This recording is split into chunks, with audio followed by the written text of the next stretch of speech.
የሕማማት ሰኞ የክርስቶስ ታሪክ እና መልእክቱ። እንኳን ወደ ቻናላችን በሰላም መጣችሁ። ዛሬ በሕማማት ሰሞን ዕለተ ሰኞ የተፈጸመውን ታላቅ መንፈሳዊ ታሪክ እንመለከታለን። ይህ ቀን በክርስቲያኖች ልብ ውስጥ በጣም የሚከበርና የሚያስተምር ቀን ነው። ክፍል 1 ክርስቶስ ወደ ቤተ መቅደስ መግባቱ።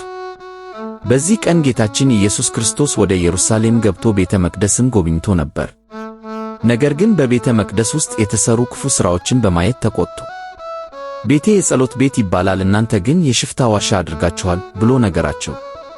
ከዚያም ነጋዴዎችን ከቤተ መቅደስ አወጣት። ክፍል 2 የደረቀችው በለስ ዛፍ። ከዚያ በኋላ ኢየሱስ አንዲት የበለስ ዛፍ አየ፣ ነገር ግን ፍሬ አልነበራትም። እርሱም ከእንግዲህ በኋላ ፍሬ አትስጪ ብሎ ረገመታት። ዛፉም ወዲያውኑ ደረቀች። ይህ ነገር ያሳየን ያለ ፍሬ ሕይወት መኖር እንደማይገባ ነው። ክፍል 3 ትምህርቱ እና መልእክቱ። በዚህ ቀን ክርስቶስ የሰጠው ትምህርት በጣም ጥልቅ ነው።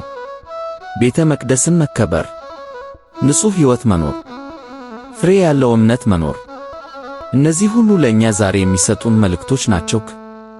እኛስ በዚህ የሕማማት ሰሞን ሕይወታችንን እንመርምር፣ እንጸልይ እና በመልካም ሥራ እንኑር። ቪዲዮውን ከወደዱት ላይክ ያድርጉ፣ ለጓደኞቻችሁ ያጋሩ።